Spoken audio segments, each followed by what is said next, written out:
Հին արաքսը զարմանալի որոգայթներ ուներ, նաև զարմանալի կմահաճություններ ուներ։ Անհիշելի ժամանակներից համառությամբ կռվում էր յուր անհավասարի եզերքի հետ, և կարծես դժգոհ էր այն նեղ շավղից, որ գծել էր նրա ընթացքի համար նույնքան կմահաճ բնությունը։ Նա սիրում էր ընդարձակություն, սիրում էր ազատություն, նեղ շավիղը վրդովեցնում էր նրան։ Երբեմն լեռնային երկու զուգահեռական գոտիներ միաբանվում էին և սեղմում էին նրան իրանց անձուկ և խորին ձորակի մեջ։ Այդ միջոցին նրա կատաղությունը չափ չուներ, ահռելի հորձանքներով զրկվում էր յուրապառաժոտ ափերին, գոռում էր, գոչում էր, փրփրում էր և մարդ կարծես լսում էր նրա սոսկալի վուրըտմունքի մեջ այս ճակատագրական խոսքերը. նեղ է, խեղդվում եմ։ Երբեմն լեռնային գոտիների միաբանությունը խախտվում էր, բաժանվում էին միմյանցից, հեռանում էին միմյանցից և բաց էին անում նրա առջև լայն ընդարձակ տարածություն։ Այդ միջոցին նրա կամայականությունը չափ չուներ, ազատվելով յուր նեղ կիրճից մի չար վիշապի նման անխնա կերպով ողողում էր, հեղեղում էր յուր հարթ կանաչազարդ ափերը և կամ մի արբեցածսկայի նման երբեմն դեպի աջ էր թաքնվում, երբեմն դեպի ահյակ էր խոտորվում և երբեք ուղիղ ճանապարհով չէր գնում։ Նա յուր ազատությունը խելացի կերպով վայելել չգիտեր։ Հանկարծ վիթխարի թևքերը բաց էր անում, խլում էր ցամաքից մի կտոր հող և, ճնշելով յուր զով գրկի մեջ, կղզիացնում էր նրան։ Առժամանակ երեխայական սիրելությամբ սկսում էր փայփայել և խնայել յուր խաղալիքը։ Կղզին աճում էր, կանաչազարդվում էր, աճում էին թուփերը և վառվում էին ծաղիկները։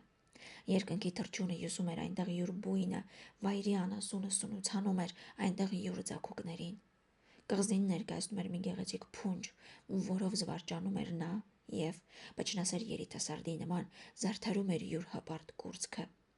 Բայց հանկարծ, կարծես, ձանձրանում էր նա, ալիքները փրփրալով բարձրանում էին, կոհակները կատաղաբար մռնչում էին և մի քանի րոպեի մեջ կլանում, ոչնչացնում էին գեղեցիկ զարդը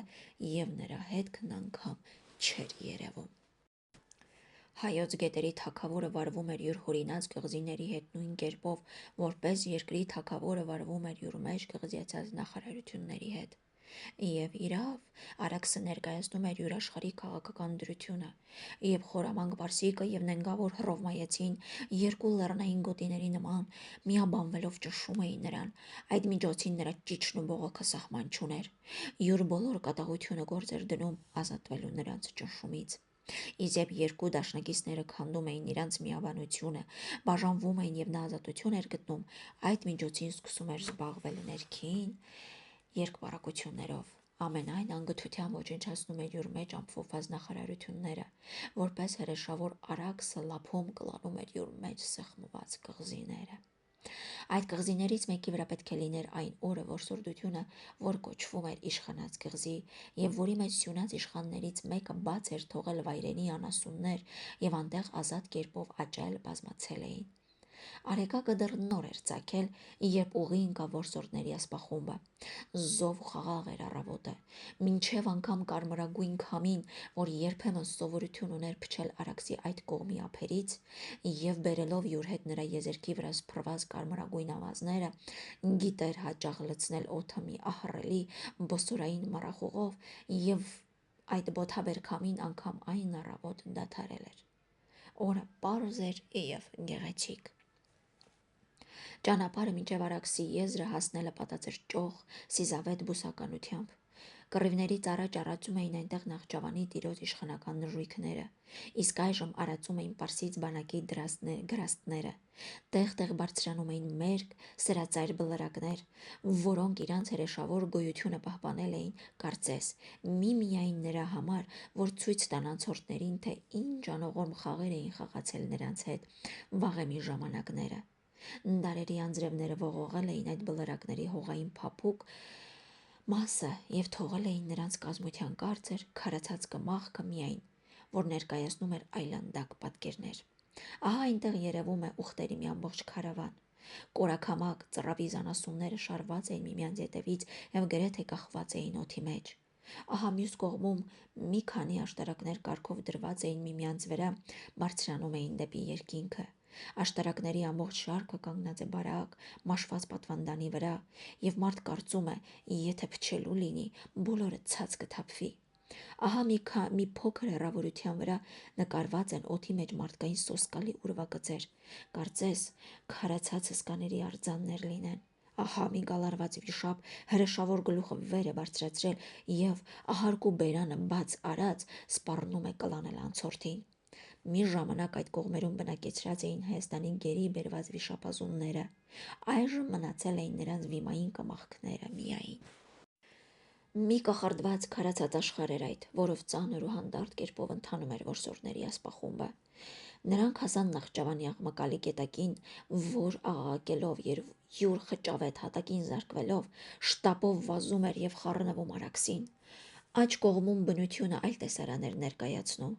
Գետակի ամբողջ երկարությամբ աճել էին վարսավոր ուռենիներ, կարճահասակ թթենիներ եւ զանազան վայրենի թուփեր, որոնք միախառնվելով հորինել էին մի կենդանի ցանկապատ, որ համարյա անանցանելի էր դարձնում ճանապարհը։ Այդ կողմում էին քաղաքացիների բեղմնավոր այգիները։ Կռիվներից առաջ այդ հրաշալի այգիները իրանց գեղեցիկ մշակությամբ բոլորովին արդարացնում էին ամենահին ավանդությունը, թե հայ մարդը ծանոթ էր այգեգործության հետ սկսել այն օրից, երբ Նոյը Արարատ լեռան ստորոտում տնկեց աշխարհի առաջին այգին։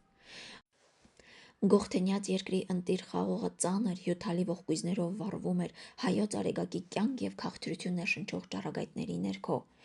Այդ խաղողն էր պարգևում այն ազնիվ նեկտարը, որը ոգևորում էր գողթնյաց երգիչներին։ Իսկ այժմ տերևաթափ, որդակոտոր եղած խաղողը կարծես թե ճմլած եւ ջարդված լիներ մի սարսափելի կարկուտից։ Պարսից զինվորների ոտքերն էր կատարել այդ սրտատոչոր ասպատակությունը։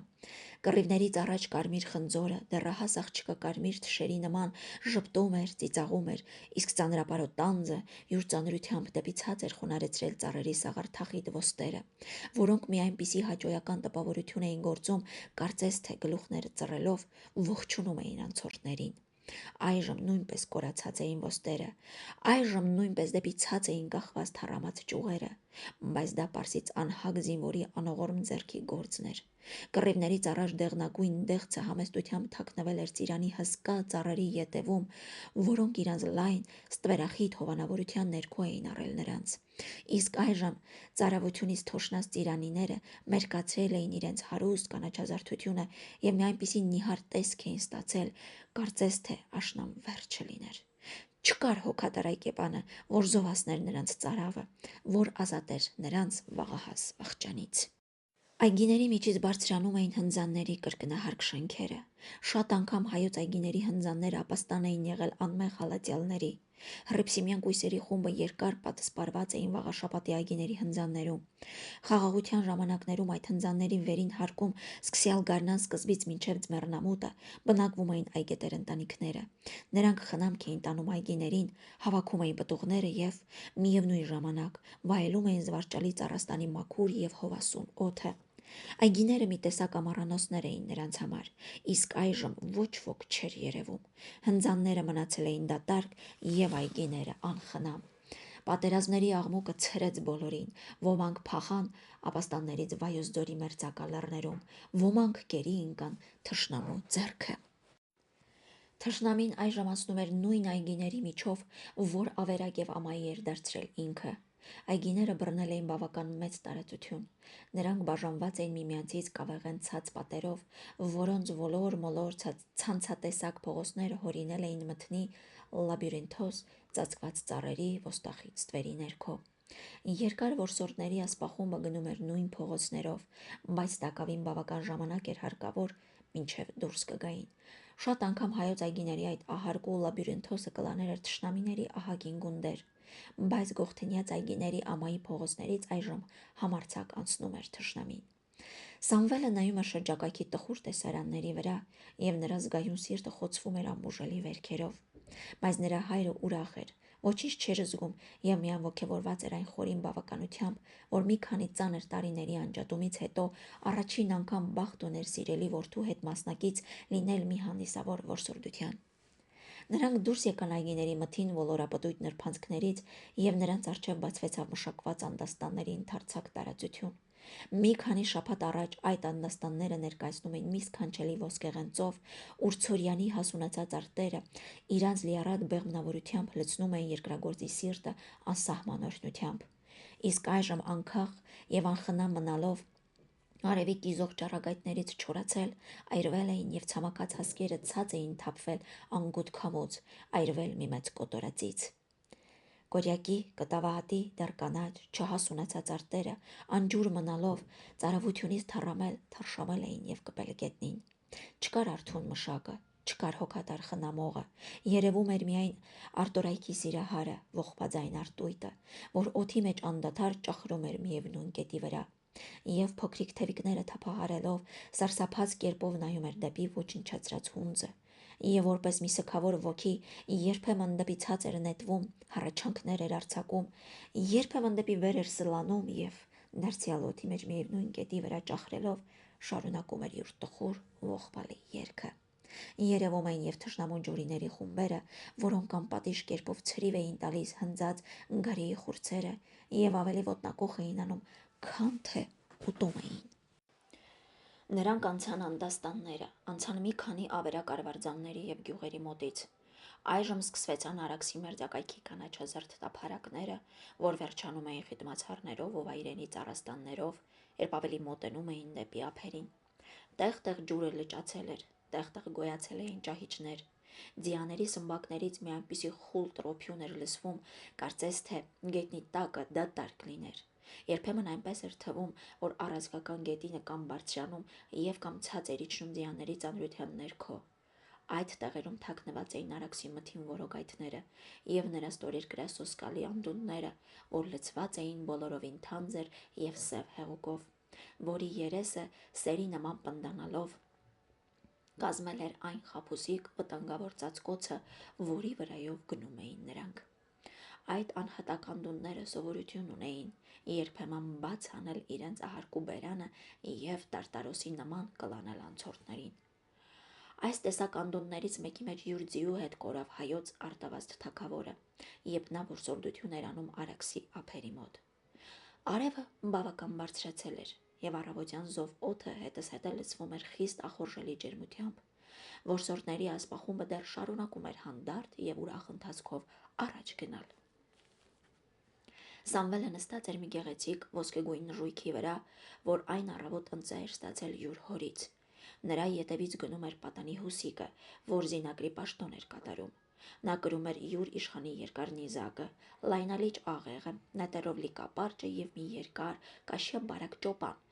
որ փաթաթված կախ էր տվել յուր ձիու թամբից։ Իսկ ինքը Սամվելը կրում էր մի սուր միայն եւ մի արծաթյա փոքրիկ փող, որ քարշ էր ընկած նրա ոսկյա կամարից։ Ծերունի արբակը, կարծես, բոլորովին մանկացել էր։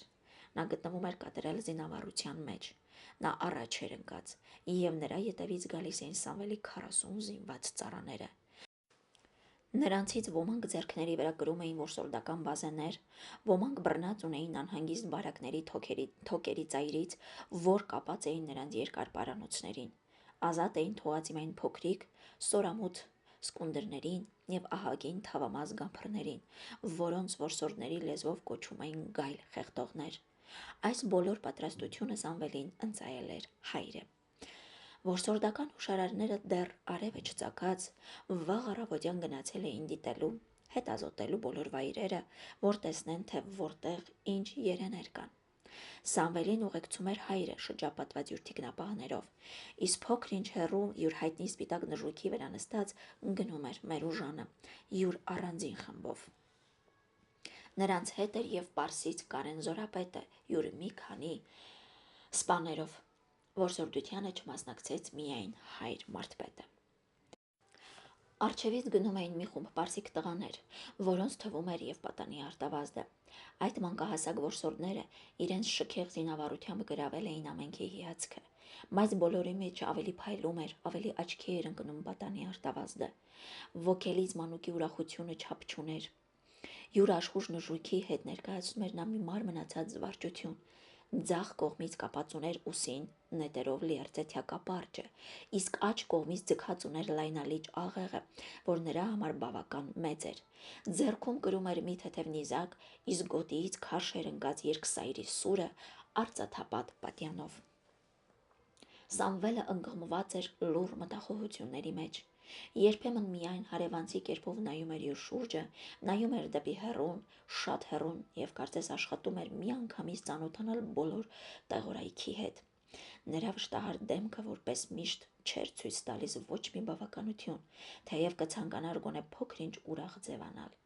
իսկ յուր տխրության մեջ անգամ սքանչելի էր նա։ Ուրախ էր միայն այն ամեհին ժույգը, որ անդադար ոստոսնում էր եւ ահագին թռիչքներ էր գործում, բայց նա վարժ ձեռքով այնպես հեշտությամբ դարձնում էր խստ երաղ երիվարի սանձը, կարծես մի հեզ գառնուկ լիներ։ Հայրը նայում էր նրա վրա եւ հիանում էր։ Նա սաստիկ փափագում էր, որ որդին բաժանվեր խմբից եւ մի թեթև ձիախաղ կատարեր այն հարթ տափարակի վրա, որ կանաչ թավիշի նման տարածված էր նրանց առջև։ Նա միջև անգամ ակնարկեց որդուն, բայց Սամվելը հրաժարվեց, ասելով. «Անհարմար է, հայր, որովհետև այդ գեղեցիկ նժույգը, որ այսօր ընծայեցիր ինձ, տակավին վարժված չէ իմ ձևերին, եւ ոչ ես ծանոթ եմ նրա բնավորության հետ։ Կարող ենք չհասկանալ միմյանց»։ Ոչ, ընդհակառակն, պատասխանեց հայրը ժպտալով։ Նա որքան դյուրագրգիռ է, որքան համառ է, այնքան եւ խելացի է։ Նրան կարելի է մոմի նման դեպի ամեն կողմ շուռ տալ։ Դա շապու արքայից արքայի ախորատան ամենաընտիր նժույգներից է, որ ընծա էր ստացել համավերանի իշխանից։ Երբ վերջին անգամ ներկայացա արքայից արքային մի խոնար հրաժեշտը տալու, նա պարգևեց ինձ այդ նժույգը ասելով. «Գնա, Մամիկոնյան տեր, բայց ծառարամազնի օգնությանն եմ հանձնում քեզ։ Գնա եւ այդ նժույգով կատարիր քո արշավանքը Հայաստանում։ Նա անպատճառ բարեբեր եւ բարեհաջող ազդեցություն կունենա քո ձեռնարկությունների վրա»։ Վերջին խոսքերի միջոցին հայրը ձեռքը մեկնեց դեպի Սամվելի նժույգի ճակատը, հարցնելով. «Դու դեռ չես նկատել այդ սպիտակ աստղը նրա ճակատին»։ Նա ցույց տվեց բոլորակ խալը, որ ճերմակ աստղի նման բնությունը նկարել էր նժույգի ճակատի մեջտեղում։ «Առաջին անգամ եմ տեսնում», ասաց Սամվելը։ «Դա հաջողության նշան է», կրկնեց հայրը։ «Չգիտեմ, որքան այդ աստղը կառաջնորդի ինձ դեպի հաջողություն», ասաց Սամվելը երկդիմի ժպիտով, բայց կարծեմ, մենք ճահիճների մոտով ենք գնում։ Այդ կողմերում թախթաղուկ տեղեր շատ կան։ Կարող է պատահել, որ շապու արկային ձայզ նժույգի աստղը յուր նշանակությունը կորցնե Արաքսի թախթաղուկների մեջ։ Կարող է պատահել, ասաց հայրը թաքցնելով յուր տհաճությունը, որ պատճառեց նրան որդու կծու եւ հեգնական ակնարկությունը, բայց մենք թախթաղուկներից անցանք արդեն։ Հոր եւ որդու խոսակցության միջոցին մոտեցավ պատանի արտավազդը։ Ես թախթաղուկներից չեմ վախենում, ասաց նա ուրախ դեմքով։ Իմ ձին թեև հաջողության աստղ չունի, բայց անդունների վրայից անգամ կարող է թռչել։ Սամվելը իզուր նազ է անում, նա գիտե միշտ այդպես թանկ ծախել իր շնորհքը։ Տեսեք ես ինչպես եմ խաղացնում իմ ձիուն։ Առանց սպասելու, որ խնդրեն նրան, պատանին յուր ձիու սանձը սաստիկ քաշելով սկսեց մտրակել եւ զայրացնել նրան, որ ավելի գրգռե։ Ձին տաքացավ, բորբոքվեցավ, սկսեց սաստիկ ոստյուններ գործել։ Նրա ահագին թռիչքները նայողի վրա սարսափ էին ազդում։ Ամեն վայրկյան կարելի էր սպասել, որ զայրացած նժույգը յուր հանդուկն հեծյալին դեպի ցած կնետե։ Բայց պատանին նրա հետ ամուր կերպով ձուլված էր, կարծես նրա անդամներից մեկը լիներ։ Նա այնքան ազատ եւ համարձակ էր պահում իրան, որ անկարելի էր երևակայել այն աստիճան ինքնավստահություն։ Երբ ձին բոլորովին բորբոքվեցավ, պատանին սկսեց զանազան ճարպիկ շրջաններ գծել տափարակի վրա։ Ձին յուր բոլոր թափով պտտվում էր, իսկ ինքը միևնույն ժամանակ զարմանալի արագությամբ անցնում էր նրա պարանոցով եւ կրկին նստում թամբի վրա։ Այդ միջոցին նա մի արագաշարժ ճախարակ էր, որ հոլովում էր յուր առանցքի շուրջը։ Նրան հետևեցին մի քանի պարսիկ պատանիներ, որոնց ճարպկությունները եւս ոչ սակավ հետաքրքիր էին, բայց ամենքը նսեմացան պատանի արտավազդի գործողությունների առջև, մանավանդ երբ սկսեց նա յուր անհնարին նիզակախաղը կատարել։ Ձիու սրաշրավ փախուստի միջոցին նետում էր նիզակը եւ ամեն անգամ նիզակը շշտակի կերպով ցցված էր մնում նշանակված կետի վրա, առանց յուրը նպատակից վրիպելու։ Նա իսկույն կայծակի նման հասնում էր, խլում էր նիզակը և կրկին նետում էր, իսկ երբ պատահում էր, որ նիզակը յուր ծայրի վրա ցցված չէր մնում, այլ վայր էր ընկնում, այդ դեպքում նա առանց մի րոպե կորցնելու շուտով վրա էր հասնում և առանց ոտները ասպանդակներից հանելու թամբի միջից թեքվում էր և բարձրացնում էր ընկած նիզակը։ Երբեմն հետամուտ էր լինում յուր հետ մրցող պարսիկ պատանիներին, որոնք այնպես էին ձևացնում, իբր թե խուսափում են նրանից։ Այդ միջոցին մանկահասակ հերոսը կարծես թե աճում էր, մեծանում էր նայողի աչքում և ահարկու կերպարանք էր ստանում։ Արծվի արագությամբ վրա էր հասնում, և նրա ախոյաններին խիստ սակավ անգամ էր հաջողվում իրենց վահաններով ետ նահանջել նրա նիզակի զարկը, թեև վնասելու նպատակով չէր հարվածում։ Իսկ երբ ինքն էր փախուստ տալիս, ախոյանները նրա ձիու բարձրացրած փոշու անգամ չէին հասնում։ Մի քանի այլ զինամարզություններ ևս կատարվեցան, մինչև ամեն կողմից լսվեցան հավանության բազմաձայն աղաղակներ. «Շատ ապրի արտավազդը, շատ ապրի արտավազդը»։ Պատանին քրտնած, կարմրած մոտեցավ խմբին։ Նրա վառվռուն աչքերը ուժերի սաստիկ լարվելուց փայլում էին մանկական ոգևորության բոլոր կյանքով։ Դու քո զարմանալի ճարպկություններով նսեմացրիր մեր պատանիներին, արտավազդ, նկատեց պարսից Կարեն զորապետը, ասպարեզի փառքը քեզ է պատկանում։ Արտավազդը, որ երբեմն ցուցամոլի անմեղ պարծենկոտություն ուներ, այս անգամ ինքն ևս հասկանալով յուր գերազանցությունը, համեստությամբ պատասխանեց. Ոչ, տեր զորապետ, ձեր պատանիները երևի խնայեցին ինձ, որովհետև ես մի նոր հյուր էի նրանց խմբի մեջ։ Ընդհակառակը նրանք խիստ անխնա էին մաքարում քեզ հետ, բայց դու հրաշալի քաջությամբ պաշտպանվում էիր, այժմյանից քո ճակատի վրա փայլում է ապագա հերոսի աստղը։ Ինչպես Սամվելի նժույգի ճակատի վրա,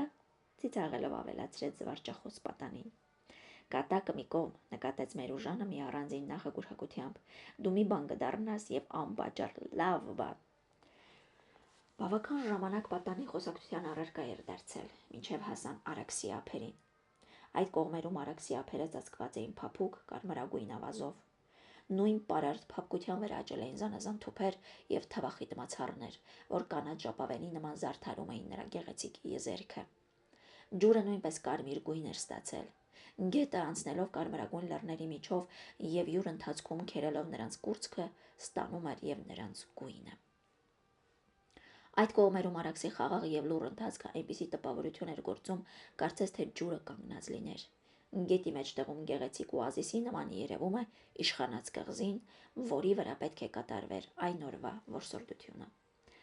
Կղզին գետի ձախ կողմից ավելի մոտ էր ցամաքին, որից բաժանված էր բավական անձուկ նեղուցով։ Որսորդության ժամանակ դնում էին նեղուցի վրա տախտակյա շարժական կամուրջ և անցնում էին, իսկ մյուս ժամանակներում վեր էին առնում կամուրջը։ Այդ օր դրած էր, նրա մի ծայրը ցամաքի կողմից հենված էր ամուր ապառաժի վրա, իսկ մյուս ծայրը կղզու կողմից դրած էր արհեստական թումբի վրա։ Կամուրջի տակից ծրընթաց կերպով վազում էր ջուրը, որ բավական խորություն ուներ։ Կամուրջը այնքան նեղ էր և երկար, որ ամեն անգամ մի ձիավոր միայն կարող էր անցնել։ Այդ էր պատճառը, որ բավական ժամանակ տևեց, մինչև ամենքը անցան։ Դեռ վաղ առավոտյան կղզու մեջ գեղեցիկ կանաչ տափարակի վրա կազմել էին մի քանի վրաններ որսորդների հանգստանալու համար։ Այնտեղ Մերուժանի խոհարարները կրակ էին վառել և նախաճաշիկի պատրաստություն էին տեսնում։ Ճաշը պետք է պատրաստվեր հետո որսի մսից։ Երբ հասան վրաններին, ամենքը ձիերից ցած իջան, որ փոքրինչ հանգստանան, մի բան ուտեն և ապա սկսեն որսորդությունը։ Պատանի արտավազդը չսպասեց մինչև նախաճաշիկը տային, իսկույն առեց մի կտոր հաց ու պանիր և ձեռքում ուտելով վազեց կղզու մեջ պտտվելու։ Սամվելը մնաց հոր մոտ։ Ծերունի Արբակը Սամվելի ծառաների հետ նստեցին վրանների մոտ խոտերի վրա, իսկ Մերուժանը պարսից Կարեն զորապետի ձեռքից բռնած ջեմում էր վրանների առջևում և ինչ-որ հարցի մասին ջերմ կերպով խոսում էին։ Կղզին բավական ընդարձակ էր և ձվաձև։ Գետի ընթացքի երկարությամբ սեղմվել էին նրա երկու բաժանված ճյուղերի մեջ։ Այնտեղ բնակություններ չկային։ Երևում էին մի քանի փոքրիկ տաղավարներ միայն, որ այժմ դատարկ էին և որոնց մեջ բնակվում էին առաջ կղզու պահապանները։ Գեղեցիկ էր կախարդական կղզին յուր վայրենի ճգնաղության մեջ։ Որքան սեր, որքան արտասուք թափվել էր այնտեղ։ Գալիս էր երբեմն Սյունյաց իշխանը յուր հետ բերելով յուր հարճերի և յուր նվագակցությունների բազմությունը։ Նավագարանները հնչում էին, հարճերը պարում էին, գինին զեղվում էր արծեթե մեծ գավաթներով, եւ ամբողջ գիշերներ լուսանում էին ուրախ, անհոգ, աղմկալի ուրախության մեջ։ Արաքսի ամոթ խաց հավերժը հարսունքն անգամ նախանձում էին, տեսնելով, թե որպես անսպառ կերպով վայելել գիտե մարդը կնոջ սերը եւ նրա գեղեցկությունը։ Այո, գեղեցիկ էր կախարդական կղզին։ Բարձր ուղաձիգ եղեգնաբույսերը իրանց ճերմակ փնջաձև կատարներով ծածանվում էին զեփյուռի մեղմ շունչից, արձակելով մի խորհրդավոր սուսափյուն, որ նման էր սիրաբորբոք հեշտախտության։ Ուշիմ եղջերուն երկար ու ճապուկ պարանոցը մեկնած մի առանձին ախորժակով քաղում էր եղեգների թարմ տերևները։ Նա իսկուն անհայտացավ, երբ լսեց կասկածավոր այցելուների ոտնաձայնը։ Իսկ այնտեղ շամբուտների խոնավ մթության մեջ թավալվում էր ամեհի վարազը եւ յուր սառն տղմային անկողնում գոռոզաբարար համարում էր արևիկի զող ճառագայթների ներգործությունը։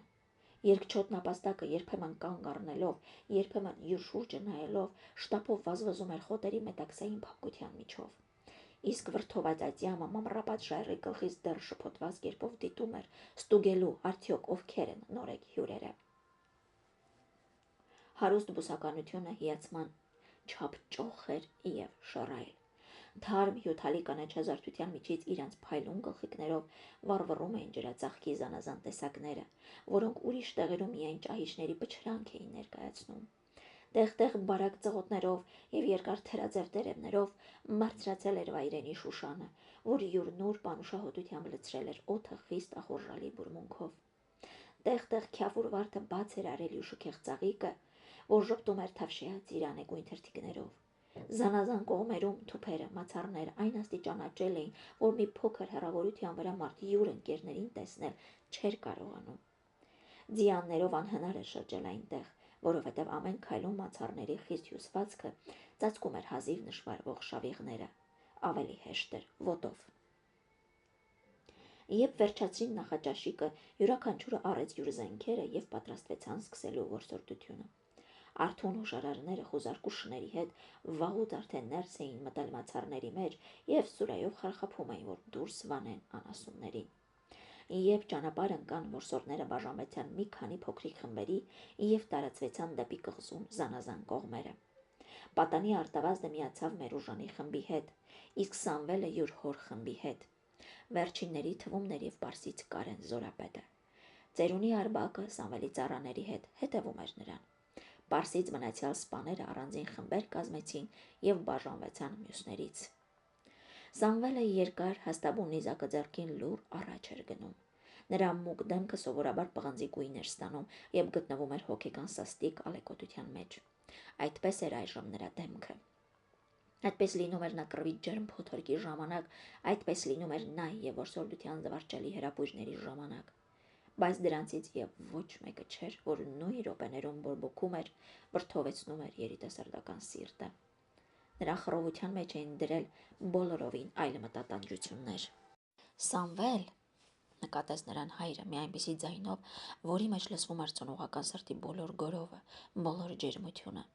Զգուշացիր, երբ վարազների կհանդիպես, այստեղի վարազները սաստիկ կատաղի են։ Կցանկանայի, հայր, վագրերի հանդիպել, առուսների հանդիպել, պատասխանեց Սամվելը թախծալի ձայնով, բայց այս ափսոս, որ այստեղ ոչ վագրեր կպատահեն, ոչ առյուծներ։ Կցանկանայի գոնե Արաքսի սոսկալինակներից մեկը հրեշավոր գլուխը ջրերից վեր բարձրացներ եւ յուր բոլոր կատաղությամբ հարձակվեր իմ վրա։ Սամվելը բարձենկոտ չէր, այդ գիտեր հայրը։ Ուրեմն ինչը առիթ տվեց նրան այս տեսակ ցնորքների մեջ ընկնել։ Նախաճաշիկի ժամանակ նա շատ փոքր խմեց,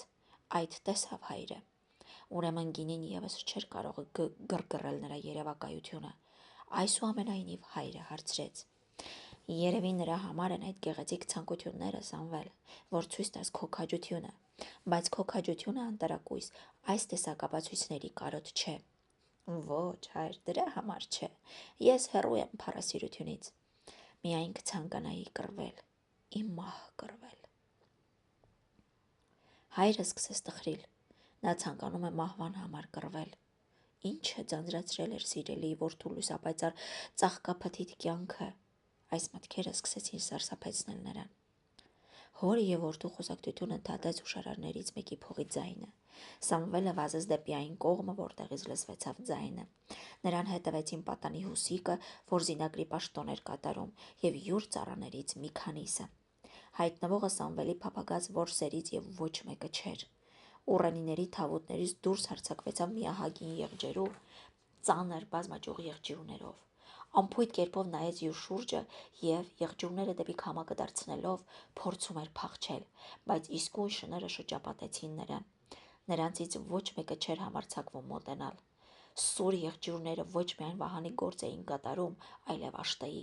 Դեպի որ կողմը և դառնում էր նա, շները խմբով փախչում էին նրա առջևից։ Սամվելը վրա հասավ։ Եղջերուն կատաղի կերպով հարձակում գործեց և անշուշտ սուր եղջյուրներով կթափեր յուր համարձակ Ախոյանի փորը, եթե երիտասարդի նիզակը շեշտակի կերպով չմխրճվեր նրա աջ ուսի մեջ։ Նիզակը խոցեց միայն, բայց մահվան չափ ազդել չկարողացավ։ Շները դարձյալ շրջապատեցին նրան։ Սամվելը կրկնեց նիզակի զարկը, այս անգամ դիպավ ազդրին։ Եղջերուն ոչ թե ստացավ հարվածների երկյուղից, այլ ավելի խրշտելով անակնկալ դեպքից պատռեց շների շղթան և սկսեց փախչել։ Ծառաներից ոչ մեկը չկարողացավ նրա առաջը առնել։ Սամվելը հետամուտ եղավ։ Զարմանալի էր սրա շավանասունի փախուստը, բայց նրանից ոչ սակավ արագավազ էր և Սամվելը։ Վազելու սովորած էր նրա սկսյալ մանկությունից, որ նրա կրթության գլխավոր հրահանգներից մեկն էր եղած։ Հայրը յուր ուղեկիցների հետ կանգնած անհամբերությամբ նայում էր, որ տեսնե, թե ինչպես կվերջացնե որդին յուր որսի հետ։ Այդ միջոցին եղջերվի երկար ճապուկ ոտները հազիվ դիպչում էին գետնին, և յուր վազելու սաստկության ժամանակ ահագին թռիչքներ էր գործում։ Սամվելը ետևից անդադար նետեր էր արձակում։ Նետերը թեև դիպչում էին, բայց փետուրյան գրիչների նման ցցված մնում էին նրա մարմնի վրա։ Վիրավոր անասունը շարունակում էր փախչել, յուր շավղի վրա թողնելով հոսող արյան կարմիր հետքերը։ Ոչ սակավ զայրացած էին Սամվելի ծառաները։ Նրանք շների հետ վազեցին դեպի զանազան կողմեր և ամեն կողմից կտրելով համառ անասունի ճանապարհը աշխատում էին պահել նրա առաջը, որպեսզի միգուցե հասներ կղզու ափին և նետվելով գետի մեջ լողալով անցներ մյուս կողմը։ Սամվելի ետևից վազում էր միայն նրա զինակիրը, պատանի Հուսիկը։ «Տուր ինձ արկանը», դարձավ նա դեպի պատանին, «եթե ոչ այդ անիրավը բոլորովին կհոգնեցնե ինձ»։ Պատանին տվեց նրան կաշյա երկար պարանը։ Սամվելը արկանի մի ծայրը փաթաթեց ձախ թևքին, իսկ մնացած մասը կաշի ձևով հավաքելով աջ ձեռքում, յուր որսի սաստիկ փախչելու միջոցին ձգեց դեպի նրա գլուխը։ Արկանը փաթաթվեցավ բազմաճյուղ եղջյուրներին և անցավ նրա պարանոցով։ Այժմ ուժ էր հարկավոր պահելու կատաղի անասունին, եթե ոչ, նա յուր ետևից քարշ կտար հանդուկն արկանարկուին։ Բայց Սամվելի բազուկների մեջ նրան զսպելու չափ զորություն կար։ Նա յուր արկանով այնպես կաշկանդեց ուժեղ անասունին, որպես ճանճը կաշկանդվում էր սարդի ոստայինի մեջ։ Այդ միջոցին վրա հասավ պատանի Հուսիկը և նիզակը ուղղելով կամենում էր խրել նրա կողքի մեջ, Սամվելը արգելեց, ասելով. «Թող տուր, ես դրան պետք է կենդանի տանեմ հորս մոտ»։ Հայրը տեսավ և նրա սիրտը լցվեցավ անսպառ ուրախությամբ։ Նրա մոտ կանգնած էր պարսից Կարեն Զորապետը։ «Ինչպե՞ս երևաց քեզ», դարձավ նա դեպի Զորապետը։ «Սքանչելի է, պայծառ Արամազդվկա, սքանչելի է», բացականչեց ապշած պարսիկը։ «Գիտես իշխան եղջերվի որսը ավելի դժվար է, քան թե առյուծի կամ վագրի որսը, որովհետև եղջերուն արագավազ ոտներ ունի և փախչում է, բայց առյուծը կամ վագրը ամոթ են համարում փախչելը, նրանք կռվում են։ Իսկ կռվողի հետ հեշտ է կռվել, կամ հաղթել, կամ հաղթվել»։ Սամվելը յուր որսը ետևից քարշ տալով մոտեցավ հորը։ «Ես իմ բաժինը վերջացրի», ասաց նա քրտինքը սրբելով։ «Մեր ճաշի համար այժմ բավական խորովածացու միս ունենք»։ «Մի՞թե չես կամենում շարունակել», հարցրեց հայրը։ «Կցանկանայի մի փոքր հանգստանալ, այդ անիրավը բավական հոգնեցրեց ինձ»։ Նա ձեռքը տարավ դեպի եղջերուն։ Ծառաները մոտեցան, տարան որսը։ Սամվելը հոր հետի դիմեց դեպի վրանների կողմը։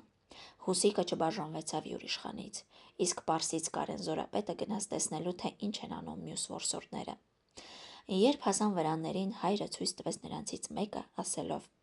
«Մտնենք այդ վրանը, դա մեզ համար է պատրաստված»։ «Ես կցանկանայի մի փոքր շրջագայել կղզին և հիանալ նրա գեղեցկությամբ», պատասխանեց Սամվելը։ Այդ վրանները կատարելապես ձանձրացրին ինձ։ Պարզ երկինքը, մետաքսյա կանաչը եւ արաքսի սքանչելի ափերը թողած այժմ մինչև անգամ մեղ կլիներ փակվել վրանների մեջ։ Հայրը դարձյալ նկատեց որդու մեջ մելամաղձական դրություն։ Ինչն էր անհանգստացնում նրան։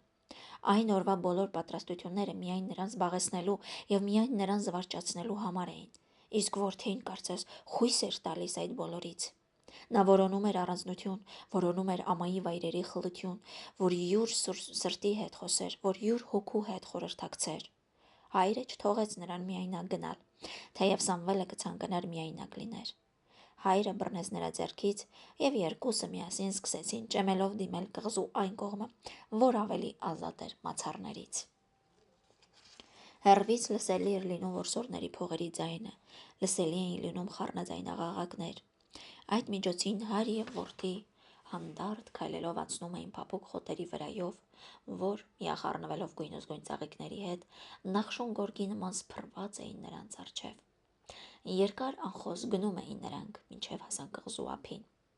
Այնտեղ մի խումբ վարսավոր ուռենիներ հրավիրեցին նրանց, իրանց ախորժալի ստվերի ներքո։ Հայրը եւ որդին նստեցին միմյանց մոտ։ Գեղեցիկ էր փոքրիկ հովանոցը։ Այնտեղ ուռենիները իրենց անթափանցիկ գրկում սնուցանում էին խիստ զվարթարար զովություն, չնայելով, որ արեգակի միջօրեական ճառագայթները արդեն սկսել էին այրել։ Հորը եւ որդու մեջ տիրում էր մի տեսակ բռնադատյալ լռություն։ Երկուսն էլ ցանկանում էին խոսել, բայց դժվարանում էին, թե ինչ խոսեն, թեև շատ բան ունեին միմյանց ասելու։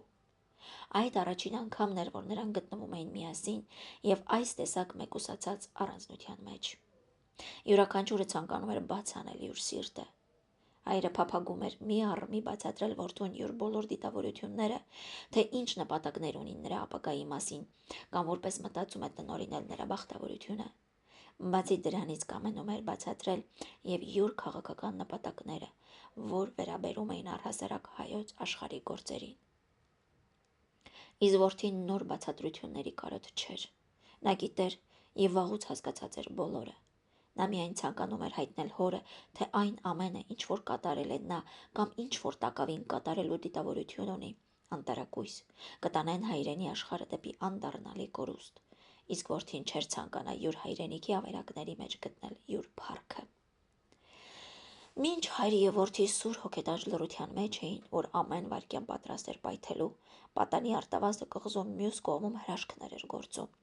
Նրա շները դուրս էին վանել եղեգների միջից մի կատաղի վարազ, որ ձյունի պես ճերմակ սրածայր ժանիքները փայլեցնելով ահարկ ու կռնչյունով հարձակվում էր այս կողմ ու այն կողմ, եւ ամեն անգամ շները խմբովին խույս էին տալիս նրանից որպես մկները կատվից։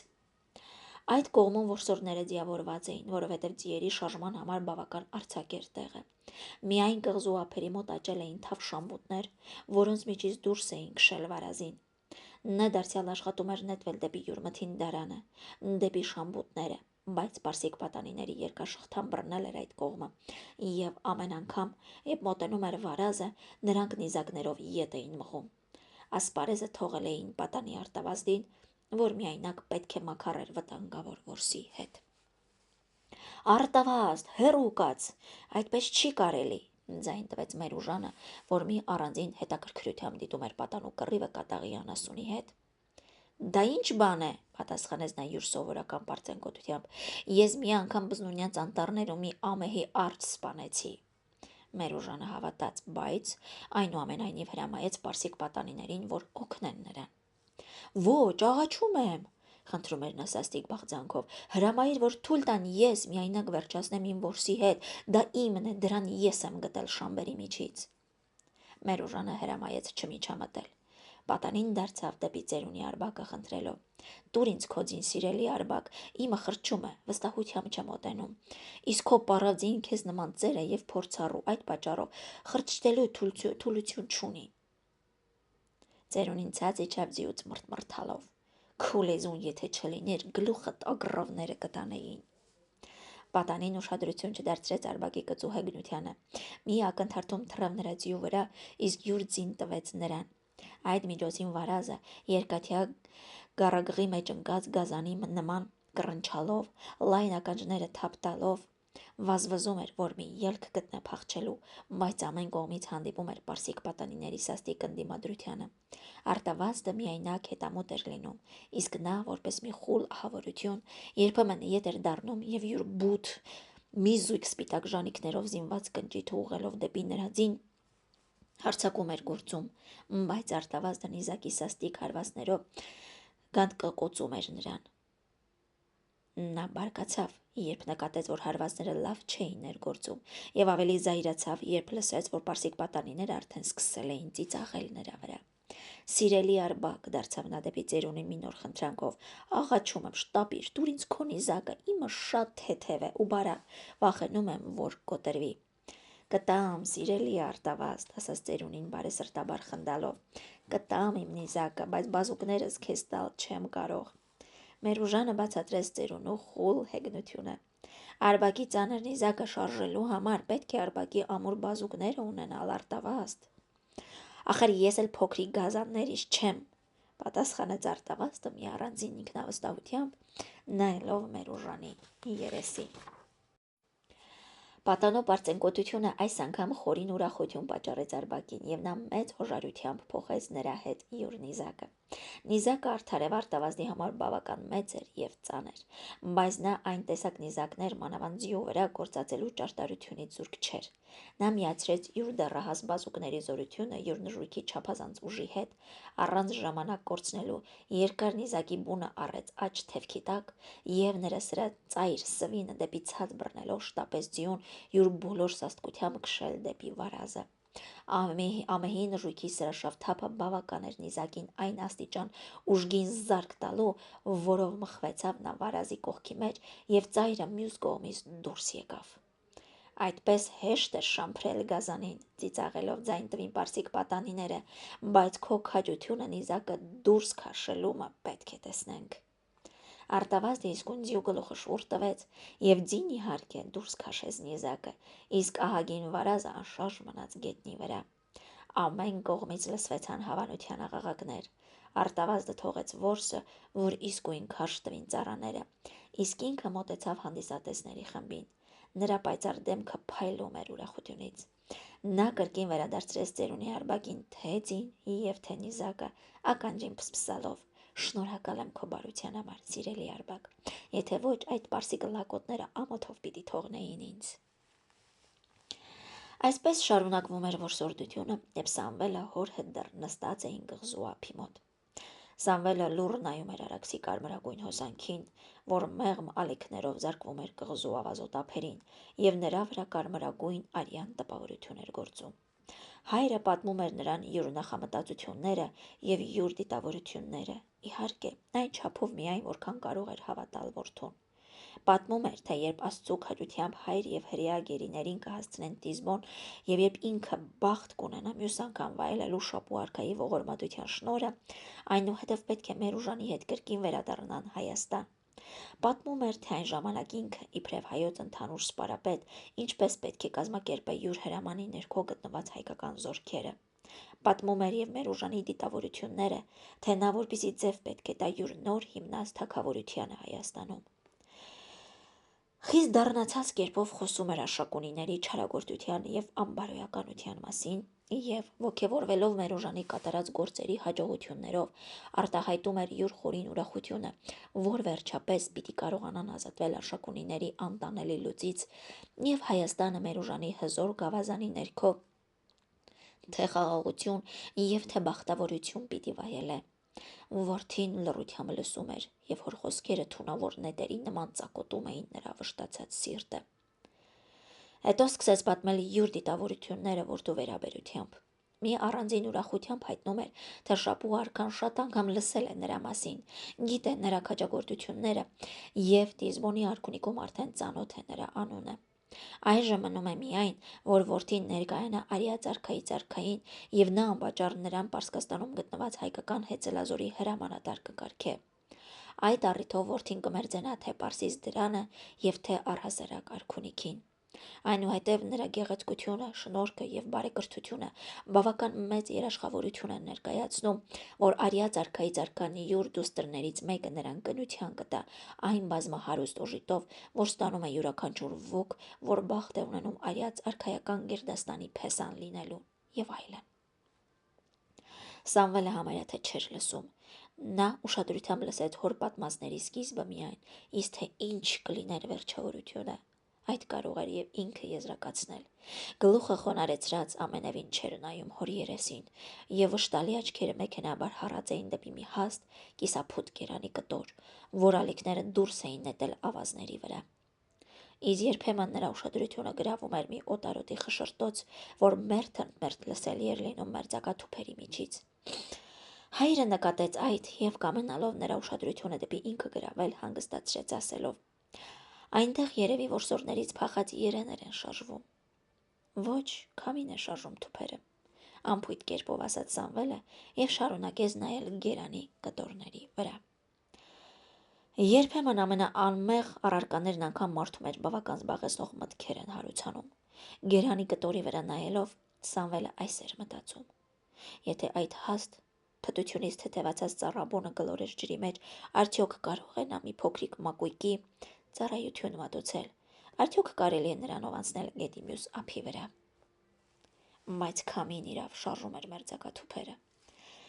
Եղանակը, որ առավոտյան անգամ խաղաղ էր, այնքան գեղեցիկ էր, ընդհակառակը կեսօրից հետո սկսեց փոքր մռայլվել։ Սովորական քամին բարձրացավ և պարզ օդը հետզհետե լցվեցավ նուրբ կարմրագույն փոշիով։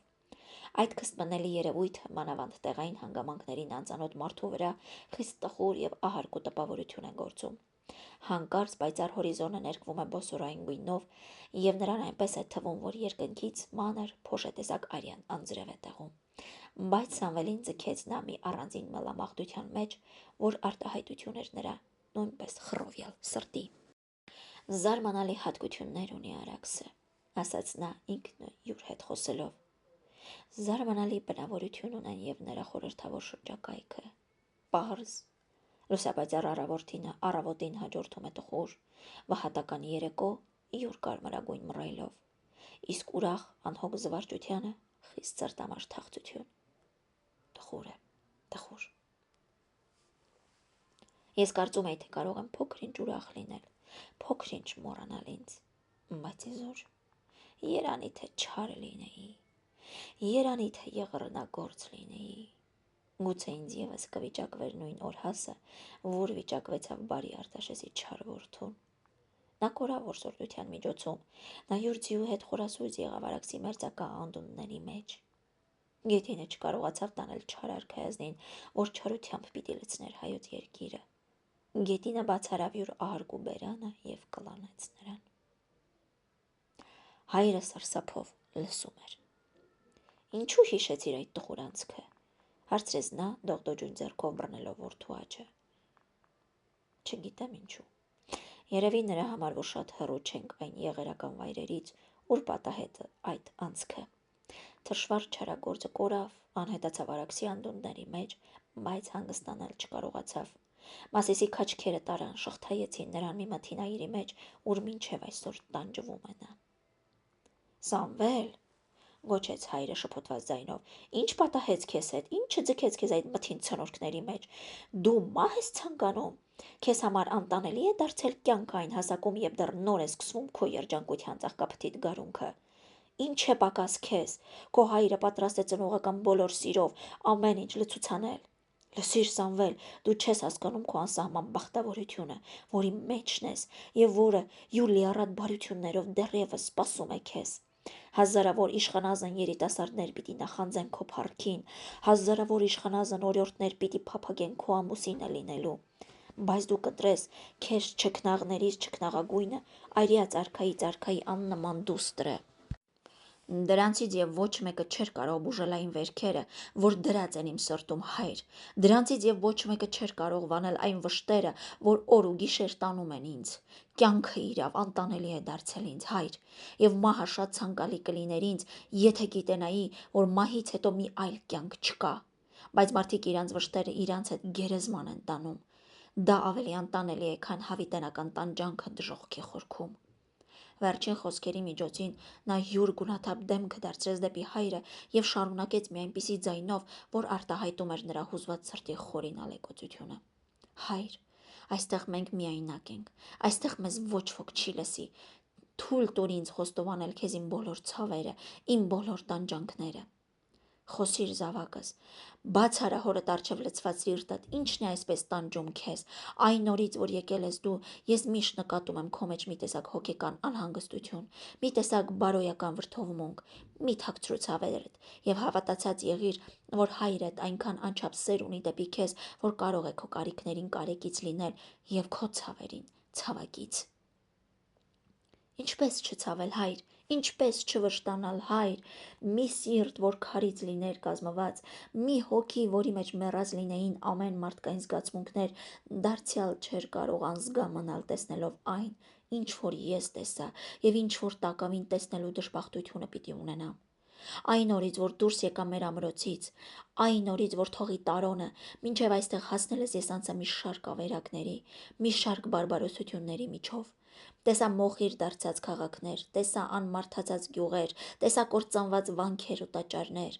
Ամեն քայլում ես ոտք էի կոխում արյան վրա և իմ հայրենակիցների արյան վրա։ Ով կատարեց այդ անգթությունները, հայր, և ինչու համար։ Հայրը բնավ չէր սպասում, որ որդին մի այսպիսի հարց կառաջարկեր։ Նա շփոթվեցավ, պապանձվեցավ, և նրա բոլոր անձնասիրությունը խորտակվեցավ այդ դառն հանդիմանության առջև, որով որդին արտահայտեց յուր սրտի վշտերը։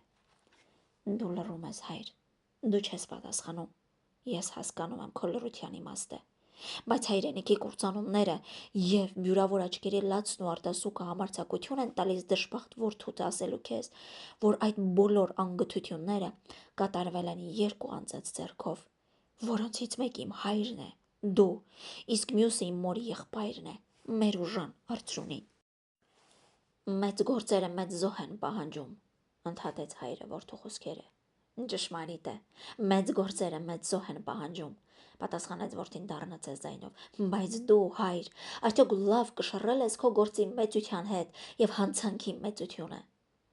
Ոչնչացնել հայրենի աշխարհը, ոչնչացնել հայրենի կրոնը, եկեղեցին և Հայաստանի ավերակների վրա հիմնել մի պարսկական թագավորություն, ահա այս է այն գործը, որ դու, հայր, մեծ ես կոչում։ Ինչու պարսկական թագավորություն, հարցրեց հայրը զայրացած ձայնով, միթե մեր ուժանը պարսիկ է։ Ապա ինչ է, թե դու, հայր, և թե նա ուրացել եք քրիստոնեությունը և ընդունել եք պարսից շապու արքայի կրոնը, հայոց եկեղեցիները լցրել եք պարսից մոգերով ու մոգբետներով, ամենտեղ ստիպում եք ուրանալ քրիստոնեությունը, իմ մայրը արդեն մոխրապաշտ է դարձել և Մամիկոնյանների կրոնասեր տան մեջ պարսից Ատրուշան է հիմնել։ Իմ եղբայրները այժմ պարսկերեն են խոսում, հայոց լեզուն հալածված է մեր տնից, ամենտեղ ոչնչացնում եք հայոց գրքերը, որպեսզի պարսից լեզու և պարսից դպրություն տարածեք Հայաստանում։ Երեկ իմ աչքով տեսա, թե ինչպես մեր ուժանի երկնագույն վրանի առջև այրում էին հայոց գրքերը։ Այդ բոլորից հետո, երբ կորչում է կրոնը, երբ կորչում է լեզուն և ոչնչանում են ազգային ավանդությունները, և երբ վերջապես հայը սկսում է պարսից սովորություններով ապրել և պարսից լեզվով աղոթել, այլևս ինչ հայություն կմնա։ Եվ ձեր հիմնած թագավորությունը մի՞թե կարող է այնուհետև հայկական լինել։ Նա վաղ թե ուշ կլուծվի, կանհետանա պարսկականի մեջ, և նրա հետ ամեն ազգային սրբություններ կկորչեն, կոչնչանան։ Ինչ որ լինելու է, թող լինի, միայն Արշակունիների թագավորությունը չպիտի լինի, պատասխանեց հայրը ավելի զայրանալով։ Ինչով էին վատ Արշակունիները։ Դու դեռ հարցնում ես, Սամվել, դու երեխա չես, դու այնքան տարիք ունես, որ բավական է, եթե հիշես քո տեսածը միայն, որ հենց քո հասակում որքան չարագործություններ կատարեց Արշակ թագավորը, որ յուր մեղքերի համար այժմ տանջվում է անուշ բերդում։ Նա սկսեց մի առ մի թվել Արշակունիների գործերը և ապա ավելացրեց. Եվ դու, Սամվել, դեռևս ցանկանում ես, որ մի այսպիսի անբարոյական և ապականված թագավորական տուն գոյություն ունենա։ Քո և մեր ուժանի վարմունքը ավելի վատթար է, հայր, ասաց Սամվելը, այժմ այլևս չհագնացալով նրա ծնողական պատկառանքին։ Ապականություն ապականությամբ չեն սրբում, եւ ոչ անբարոյականությունը անբարոյականությամբ։ Դրանց մաքրելու համար ուրիշ միջոցներ կան։ Աշակունիների մեջ եղել են եւ այժմ կան այնպիսի պաշտելի անձիկ, որոնց առաքինություններով միշտ պիտի պարծենա հայոց ազգը։ Իսկ եթե այդ հոյակապ ընտանիքի մեջ վերջին ժամանակներում հայտնվեցան մի քանի անբարոյական մարդիկ, դա նրանց մասնավոր մեղքն է, որ իրանք պետք է քավեն։ Նրանց մեղքերի համար ինչու պետք է պատժվի ամբողջ հայոց ազգը եւ հայոց հայրենիքը։ Այն ես կասեմ հայր, որ այդ իսկ անբարոյական համարված աշակունիները գոնե մեկ կողմից այնքան բարոյական գտնվեցան, որ երբեք չդավաճանեցին հայրենի աշխարհին եւ հայրենի եկեղեցուն։ Իսկ դու եւ մեր ուժանը։ Վերջին խոսքերը կայծակի նման շանթեցին հոր սիրտը։ Նրա մեջ միանգամից փշրվեցան այն բոլոր երանական հույսերը, այն բոլոր ջերմ բաղձանքները, որ ուներ որդու վերաբերությամբ։ Նա փափագում էր, որ որդին ոչ միայն յուր կամակիցը լիներ, այլև յուր գործակիցը լիներ, իսկ այժմ հայտնվեցավ նա որպես հոր անողոք հակառակորդ, մի հակառակորդ, որի հետ դժվար էր կռվել եւ որին ավելի եւս դժվար էր տեղիք տալ։ Ինչպես պետք էր վարվել նրա հետ։ Ծնողական սերը եւ յուր ստանձնած գործի պարտավորությունը սկսեցին սարսափելի կերպով մաքարել միմյանց հետ։ Որին պետք էր նախապատվություն տալ, անհնար էր վճռել։ Նա սաստիկ ստրջցած էր, որ առիթ տվեց որդուն այն աստիճան բացվել յուր հետ, բայց արդեն ուշ էր։ Հարցը այն կետի վրա էր դրված, որ պետք էր ընտրել երկուսից մեկը, կամ որդուն, կամ սկսած գործը։ Բայց զրկվել թե առաջինից եւ թե երկրորդից մահվան չափ դառն էր նրա համար։ Այդ սոսկալի տագնապի մեջ էր նա, եւ եղանակավալի խառնվել էր, կարմիր քամին կատաղությամբ մռնչում էր եւ յուր կարմիր փոշին անխնա կերպով սփռում էր թշվառ հորի երեսին, իսկ նա ոչինչ չէր զգում։ Դու եկար նախատելու քո հորը, Սամվել, ձայն տվեց նա հոգեկան երկար տանջանքներից հետո։ Ոչ հայր, ես չեկա նախատելու քեզ, ես եկա ճշմարիտը արդարը եւ իրավացին խոսելու քեզ, որը ոչ այլ ոք կհամարձակվեր խոսել, բայց միայն որդիդ։ Ես եկա իմ սրտի, իմ սիրո բոլոր ցանկությամբ աղաչելու եւ պաղատելու քեզ, որ դու ետ դառնաս այն ճանապարհից, որ տանում է մեր հայրենիքը դեպի անդառնալի կորուստ, իսկ Մամիկոնյան տոհմի հիշատակը դեպի հավիտենական անեծք եւ դատապարտություն։ Հայրը զգացվեցավ այդ խոսքերից եւ քաղցրությամբ պատասխանեց. Այդ բոլորը խոսել է տալիս քեզ քո երիտասարդական վառ զգացմունքը, քո մաքուր սիրտը, Սամվել։ Ես չեմ կարող չուրախանալ, որ դու այդպես անարատ ես մնացել, բայց սրտի եւ զգացմունքի դատողությունները խիստ հազիվ անգամ լինում են ուղիղ։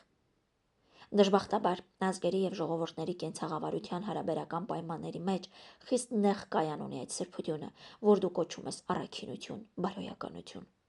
Միշտ զորեղը ճնշում է, ոչնչացնում է անզորին։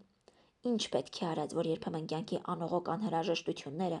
դնում են մեզ այնպիսի ճանապարհի վրա եւ կատարել են տալիս մեզ այնպիսի գործեր, որոնցից դժոխքն անգամ կսարսափեր։ Մեր բոլոր կատարած անխուսափելի անհրաժեշտության արդյունք է։ Մենք հարվեցանք պարսիկներին, որպեսզի ազատվենք նենգավոր հռովմեացիներից։ Պարսիկները մեր դարևոր բարեկամներն են եղել։ Վերջին ժամանակներում քրիստոնեությունը բաժանեց մեզ միմյանցից եւ մեր մեջ կրոնի մեծ անջրպետը դրեց։ Դժբախտ հանգամանքները պահանջում են քանդել այն անջրպետը եւ ձեռք մեկնել հին բարեկամին։ Բայց դուք քանդում եք ոչ թե անջրպետը, այլ հիմքը, ընդհատեց Սամվելը։ Բնավոր, լսիր Սամվել, երկար բացատրությունների կարոտ կլիներ, եթե ես սկսեի քեզ ապացուցել, որ մենք Հիսուս Քրիստոսի խաչը թողնելով եւ մեր հին աստվածներին երկրպագություն տալով ոչինչ չէինք կորցնի։ Ես քեզ կկրկնեմ նույնը, ինչ որ մի քանի րոպե առաջ ասացի, թե մեծ գործերը զոհ են պահանջում, եւ մենք ստիպված էինք տալ այդ մեծ զոհը։ Ո՞րն է այդ մեծ գործը, որին դուք զոհում եք կրոնը, եկեղեցին, հարցրեց Սամվելը, դարձյալ վրդովելով։ Հին բռնապետության տպալումը, աշակունիների կործանումը, պատասխանեց հայրը։ Միթե դու փոքր գործ ես համարում այդ։ Փոքր գործ չեմ համարում, բայց ինչու համար եք կործանում։ Նրա համար, որ եթե մենք նրան չկործանենք, նա մեզ կկործանե։ Միթե դու մոռացել ես, թե որպեսի կատաղությամբ Արշակ թագավորը եւ նրա հայրը սկսեցին ոչնչացնել նախարարական իշխանությունները։ Չեմ մոռացել, բայց ես դարձյալ կասեմ քեզ, որ աշակունիների կամայականության առաջ առնելու համար ուրիշ ավելի դյուրին միջոցներ կան։ Ոչինչ միջոցներ չկան, բացի այն, որ արդեն սկսվել է եւ պետք է շարունակվի։ Հայոց նախարարները բաժանվել են երկու մեծ կուսակցության։ Մեկը, յուր առաջնորդ ունենալով եկեղեցականներին, աշխատում է պահպանել հին դրությունը աշակունիների քայքայված գահը։ Իսկ մյուսը, առաջնորդ ունենալով քո հորը եւ քո քեռուն, կամենում է ոչնչացնել հինը եւ ստեղծել մի նոր իշխանություն։ Շատ բնական է, որ այդ ներքին երկպարակությունը պիտի հարուցաներ եւ ներքին պատերազմ։ Մեր հակառակ կուսակցությունը դիմեց հռովմեական օգնությանը, իսկ մենք դիմեցինք պարսկական օգնության։ Սկսվեցավ ներքին կռիվը ներքին արյունահեղության հետ։ Թե ինչով կվերջանա այդ Աստծո ձեռքումն է, բայց առայժմ հաջողությունը մեր կողմն է։ Գիտեմ ձեր կողմն է, բայց խաբուսիկ հաջողությունը թող չհրապուրե ձեզ։ Վերջին խոսքերի միջոցին նա ձեռքը տարավ եւ բռնեց հոր աչը ասելով. Լսիր, հայր, ընդունիր տառապյալ ворթու տաղաչանքը, մի հրատավորիր Մամիկոնյանների պայծառ անունը հավիտենական ամոթով։ Դեռ ուշ չէ, դեռ կարելի է վնասի կեսից ետ դառնալ։ Ցրեցեք այդ անիծյալ պարսկական բանակը, որի ներկայությունը պղծում է հայոց երկիրը։ Հեռացրեք պարսիկներին, ազատություն շնորհեցեք հայոց գերիներին, թող գնան իրենց տները եւ սրբեն ազգայինների արտասուքը։ Թող չլինի կռիվը, թող չլինի պատերազմը, որ այնքան աղետների, որ այնքան թշվառությունների պատճառ դարձավ։ Թող կրկին վերականգնվի հաշտությունը եւ հայոց աշխարհը վայելե յուր նախկին խաղաղությունը։ Ես կգնամ մեր ուժանի մոտ, նրանից եւս նույնը կխնդրեմ, կաղաչեմ, կհամբուրեմ նրա ոտները, որ ընդունե իմ խնդիրքը։ Հայրը ոտքի ելավ, դառնացած կերպով ասելով. Իզուր կանցնի թե քո աղաչանքը եւ թե քո խնդիրքը Սամվել։ Մեր ուժանը այն տեսակ մարդիկներից չէ, որ ամեն մի համբակի խոսքը լսե։ Արյունը կատաղի հոսանքով անցավ դեպի Սամվելի գլուխը։ Հայր, ձայն տվեց նա, եւ նրա խռովյալ աչքերը վառվեցան բարկության բոցով։ Ես եմ համբակը։ Այո, դու ես, Սամվել։ Ես չկարողացա հասկացնել քեզ ոչ իմ միտքը եւ ոչ իմ նպատակները։ Այժմ մնում է հարցնել քեզ. դու ո՞ր կուսակցության ես պատկանում։ Այն կուսակցությանը, որ հավատարիմ է մնացել հայրենի եկեղեցուն եւ սիրելի թագավորին։ Ուրեմն դու իմ որդին չես, ով որ մեզ հակառակ է, մեզանից չէ։ Մենք անխնապատժել գիտենք այնպիսին։ Եվ ոչ դու իմ հայրն ես։ Սամվել, ինչ է դավաճան։ Հայրը ձեռքը տարավ դեպի յուր սուրը, բայց որդու սուրը արդեն մերկացած էր։ Նա շողշողաց եւ կայծակի նման մխվեցավ հոր սրտի մեջ։ Նա անկավ հառաչելով. Հայրս սպան։ Որդին անշարժ արձանի նման կանգնած մի քանի րոպե լուռ նայում էր այրան մեջ թավալվող հոր վրա։ Հետո սրբեց աչքերի արտասունքը եւ ձեռքը տարավ դեպի կոտից քարշ ընկած արծաթյա փոքրիկ փողը, մոտեցրեց դողդոջուն ժրթունքներին եւ չարագուշակ արծաթը գուժեց սոսկալի գործողությունը։ Կղզու զանազան կողմերից նույնպես լսելի եղան փողերի ձայներ։ Կարմիր քամի խելագարի նման մռնչում էր, փոթորկվում էր, բարձրացնելով օդի մեջ թանձր, ավազախառն փոշի։ Մրկածուփ հորիզոնը պատած էր մուգ աղյուսագույն մռայլով, որ մտնեցնում էր արևի երեկոյան ճառագայթները։ Քամու ուժգին հոսանքի ներքո դալար թուփերը, փշալի մացառները հեծելով, հառաչելով կպչում էին գետնին եւ դարձյալ վեր էին բարձրացնում իրենց հողմակոծ գլուխները։ Մոլորված, շփոթված ծտերը հակառակ իրենց կամքի տարվում էին օդի մեջ որպես բամբակի փոքրիկ պատառներ։ Սրաթռիչ բազեն անգամ յուր ուժեղ թևքերով դժվարանում էր ընդդիմադրել զայրացած տարի կատաղի ալիքներին։ Մրրիկը հետզհետե սսկանում էր։ Մարդ եւ անասուն, սողուն եւ թռչուն թաքչելու տեղ էին որոնում։ Այդ միջոցին զարմացած Արաքսը խորին վրդովմունքով դուրս էր հարձակվում յուր ափերից տեսնելու, թե ինչ արհավիրք էր կատարվում յուր շուրջը։ Իշխանած կղզին դողում էր, սարսափում էր ամեհի կոհակներից, որ ամեն րոպե պատրաստ էին կլանելու եւ անհետացնելու նրան։ Բնության ընդհանուր խռովության միջոցին դադարեց որսորդությունը, սկսվեցավ մի այլ տեսակ որսորդություն։ Սկզբում կարծվում էր, թե որսորդները մրրիկի սաստկությունից շփոթվեցան, կորցրին միմյանց եւ տարածվեցան դեպի կղզուր զանազան կողմերը, ապաստանի տեղ գտնելու։ Ոչ ոք չէր երևում, չէին երևում մանավանդ Սամվելի մարդիկը։ Երևում էր միայն սպիտակ ձիավորը, մեր ուժանը։ Նա յուր ձինփութով քշում էր դեպի վրանների կողմը։ Մեծ եղավ նրա զարմանքը, եւ վրանները տապալված տեսավ եւ այնտեղ ոչ ոքի չգտավ։ Մտածեց գուցե քամին խորտակել է վրանները եւ մարդիկ շտապել էին փախչել, վախենալով միգուցե կատաղած Արաքսը այնքան բարձրանար, որ ծածկեր կղզին։ Ոչ այստեղ մի դավադրություն կա, ասաց նա և ձեռքը տարավ դեպի կշտից քաշ ընկած գալարափողը, իսկույն հնչեցրեց։ Ոչ ոք չհայտնվեցավ։ Ձիու գլուխը շուռ տվեց դեպի կամուրջը, ճանապարհին մի քանի անգամ տեսավ նախոտերի վրա ընկած դիակներ, ճանաչեց։ Ոմանք Սամվելի մարդիկներից էին, ոմանք իրանց մարդիկներից։ Նրա հապարտ դեմքի վրա անցավ մի դառն ծիծաղ։ Մանուկները մեզ որոգայթի մեջ ձգեցին, մտածեց նա և շարունակեց քշել ձին։ Հանկարծ քամու մռնչյունից սուլեց մի այլ ձայն։ Մինետ դիպավ նրա կողքին և շառաչելով ցած ընկավ։ Նրան հաջորդեց երկրորդը, երրորդը, վերջինը ցցված մնաց ազդրի վրա։ Ախ, եթե գիտենայի, որ դու հագուստի տակին զրահ ունես հագած, լսելի եղավ մերձակա մացառների միջից մի սուր ձայն, որ իսկույն խլացավ քամուց։ Մերուժանը շփոթված կերպով նայեց շուրջը։ Ձին քշեց դեպի այն կողմը, որտեղից ծլացավ նետը։ Խիտ մացառները արգելեցին նրա ընթացքը։ Այդ միջոցին մի այլ նետ դիպավ նրա գլխին և դարձյալ ցած ընկավ։ Փուh, սատանան տանը, լսելի եղավ մի զայրացած ձայն։ Խույրի տակում ևս երկաթե թաքցրած։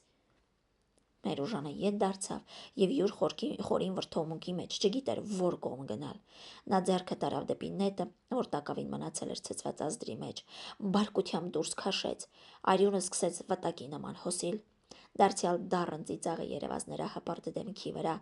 և գլուխը շարժվելով ասաց.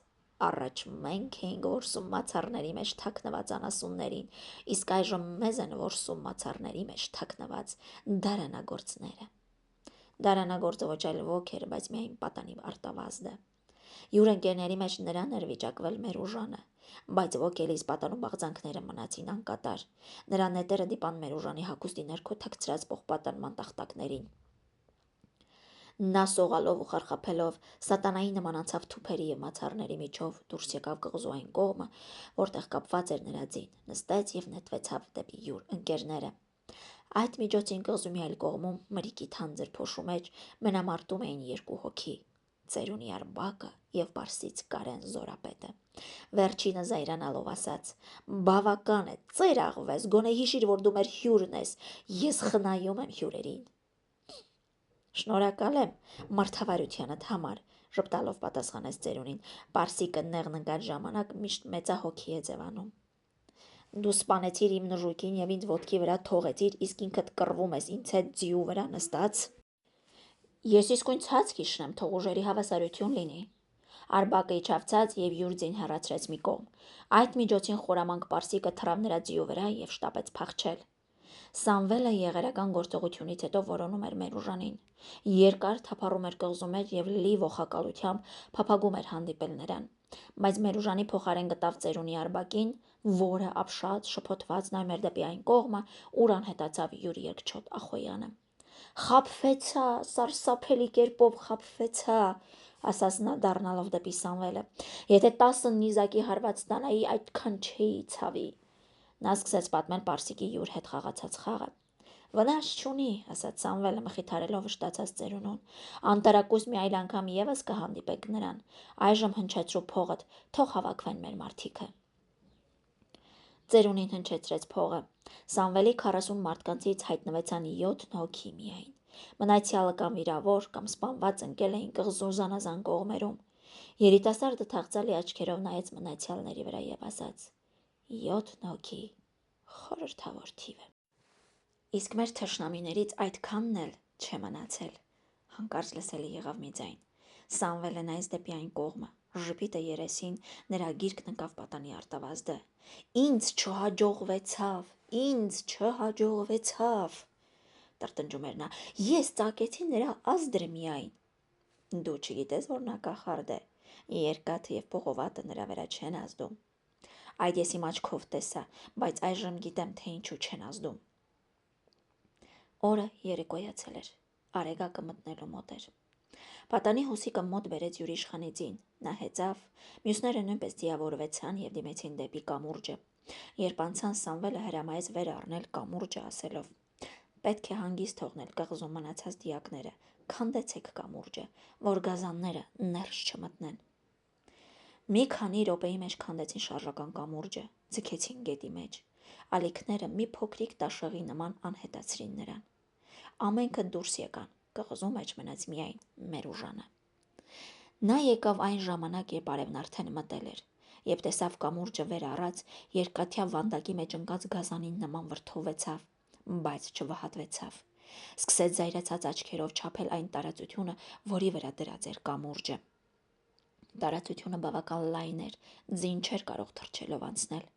Նայեց ալեկոծված Արաքսին։ Կոհակները փրփրալով բարձրանում էին, գետը ահռելի կերպով որոտում էր։ Ձին քշեց դեպի Խռովյալ գետը։ Սպիտակ ձին պատառեց մրկացու պալիկները եւ անցավ մյուս կողմը, ցամաքի վրա։ Վիրավոր առյուծը ազատվեցավ Արաքսի որոգայթներից։